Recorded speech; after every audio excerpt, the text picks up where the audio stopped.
I wasn't planning on making a video today, so this will most likely be shorter than any of my other videos, but I just had to talk about this with you guys, and I didn't know where else to talk about it, so I thought, why not? Let's boot up a video and let's look at this tweet on screen, because you might see this and wonder, well, what does this have to do with the subject matter in the title and in the thumbnail? Well, as you can imagine, old Chris Chan did not take kindly to this tweet right here, because what you see on screen is somebody who's in the pony or brony community. I'm not sure how all this stuff works. I've been making videos on Chris for about 2 years now, and I still don't understand a lick of this whole pony culture stuff. I'm just starting to learn about Sonic stuff, and I just recently learned that Discord is also a pony and not the not the app. But this person, who is clearly part of the pony community, as you can see in their picture, there is in fact a pony up there, but they are making a pretty simple and short statement, telling people to repost if they are against sexual predators being welcomed back into their community only because they apologize after getting caught. Now, let's all take a step back here, pony person or not. That's a pretty fair statement. You know, if someone in your community, or really like anywhere you are, imagine you're at your job and someone gets exposed for being like a predator and they're like, you got me, sorry about that. Should they be able to just waltz back in and be accepted with open arms because, they apologized, nothing they can do now? Absolutely not. Like, I feel like anyone in any situation could agree that when someone becomes a predator, you never want anything to do with that person in your life, let alone welcome them back in to where you got to communicate with them and everything. It sounds terrible, and I imagine the people in this community do not want to deal with these types of cretins. And the fact that this person feels like they got to make a stand against this and make this statement kind of makes me feel like these people probably deal with this a lot. But that's just a theory. Obviously, I already brought up I don't know nothing really about this stuff. But again, I stress to you guys, this is a really fair statement. And, who would take umbrage with this? Who would have a problem with a statement like this being made? And well, yeah, it's him. You know damn well that he just had to comment on this post and let this person know that they are wrong and that people like Chris, and Chris doesn't come out and say that people like him, but he feels like he has to defend himself here because he sees that he's one of the people being talked about. And like, again, they don't even mention Chris, but because he has done what he's done in the past, he feels that he needs to step up and kind of respond to this because he's one of the people in question. And oh man, his response just makes him look so weird. So as you'll be able to tell by this response, Chris clearly saw this and felt some type of way about it. And, it probably pissed him off because to Chris, it's like, oh, no. You guys are not allowed to ban me from your little club just because I boinked my mom. That is not happening.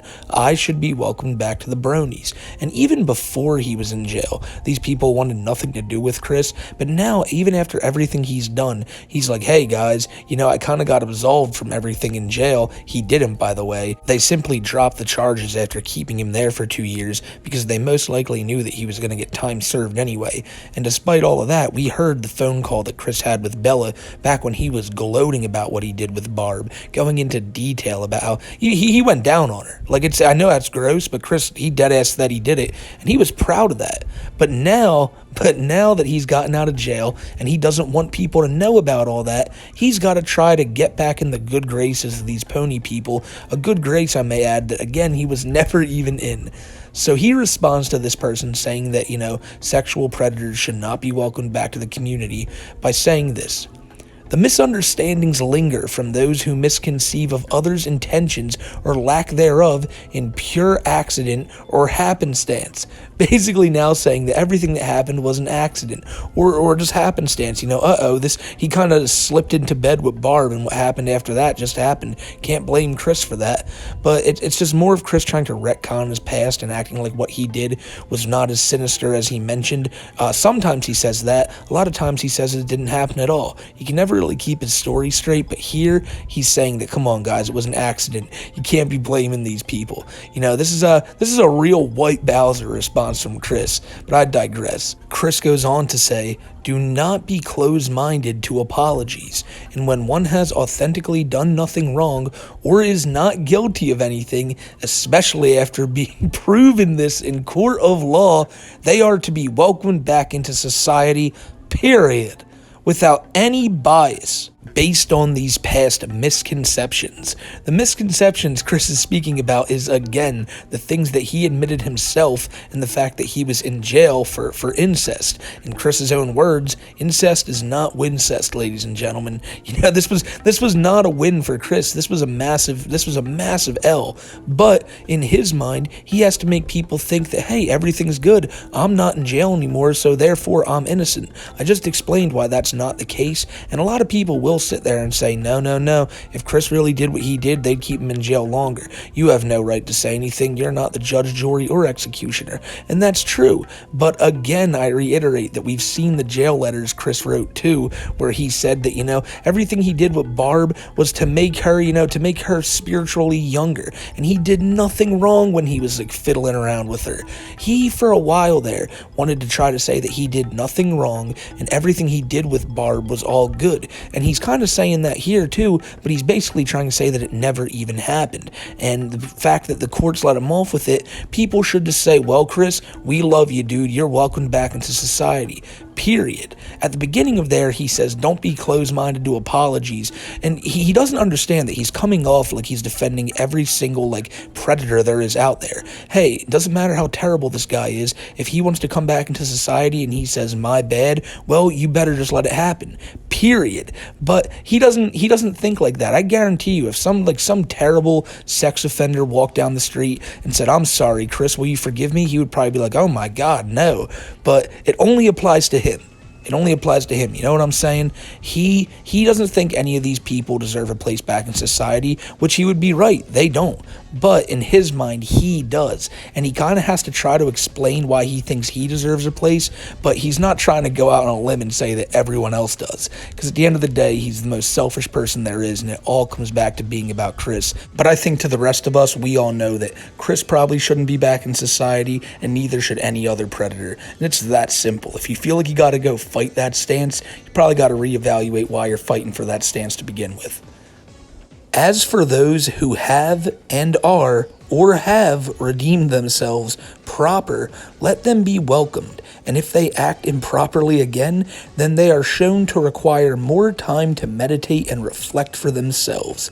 That's exactly what Chris said he did in jail. He sat there and reflected and meditated, and in his mind, that was enough punishment for what he did to Barb, so he should be forgiven now. And that's basically what he's saying with all these people. If they slip up again, then send them back in jail for a few years where they can meditate for a while and think about it, which, it kind of is the common rule for everything. If someone gets out of jail and they slip up, they go back in jail, which is kind of what Chris is saying here. But if he ever was in that situation, he would hope he could just meditate in his house and not in a jail cell. Again, it's exactly what you'd think Chris would say. He wants these people to accept him with open arms, and he's basically just saying come on, give me another chance. If they act improperly again, then he deserves more meditation. But I just have to reiterate how gross this sounds. No matter who says it, Chris or anybody, what you're doing is you're basically championing for these predators to be able to get out of jail and just go back to doing what they did in their regular life. We have a registry for a reason, and the fact that Chris isn't on there after doing what he did to Barb is pretty shocking. It really is. But there is a difference here. Say someone went to court for doing that and the judge and the jury all found them. No, there's absolutely no proof this person did anything. They've been framed. It's happened before. In that case, people should absolutely be given a second chance. But that's not what happened to you, Chris. They didn't find you innocent. They simply dropped the charges. And it was probably because your lawyer was talking to them and saying, listen, do you really want to keep this guy here? He's just going to get time served, as I mentioned already. But the real reason he posted this, despite it being like a really shady thing to say, where he looks like he's defending all these terrible people, he really only did this because he wants to be let back into the brony community. He's always commenting on these people's Twitter posts like he never even stopped. He was doing this before he went to jail. He loves talking to these like big pony creators. As a matter of fact, he thinks he's like one of them. He thinks he's a big creator, he's a big famous like YouTuber of all time, and these people would love to have him there. And it doesn't seem like it sank into him that a lot of people just want nothing to do with him. And so now he's over here defending his actions and saying that, just give me a second chance, guys, when these people already just despise Chris. Most people despise Chris. But this has really been all Chris has been doing the past few weeks. I did a video on Chris the other day where I brought up that it was apparently doxed where Chris was at. And, he'd been able to keep it under wraps for a pretty long time, but eventually people found out where it is, and ever since then, he's gone quiet on the live stream front. He'll make tweets like this one you see every now and then, but for the most part, Chris has been pretty quiet. Although it's so weird that he comes out of his shell just to spout shit like this, but it is Chris at the end of the day. You shouldn't expect anything less than just absolute lunacy with the guy. So there's really not much else to talk about with Chris, but as y'all know, whenever anything happens, I'll have y'all here updated. We've been following this story ever since Chris went back into jail, and I really thought we would walk away once he got out because things probably wouldn't even happen anymore, but look where we are now. The fact that Chris is already back online making statements like this, and the fact that he's back online just doing these live streams, making a killing, that's something that I don't think anyone saw for Chris when he got out of jail. But here we are. It's a weird timeline, and if there's anyone I'd rather be chilling here with, though, it's all y'all goats, and I'll tell you that's the absolute fact. Y'all make this stuff funny, man. You guys in the comments and everything, I love reading them, and it's just, like I said, if you guys weren't here, this stuff would not be nearly as funny. So shout out to all you goats, and I'm going to get out of here. Hope y'all have a great rest of your day, and until the next one, stay safe, everybody, and I'll see y'all then.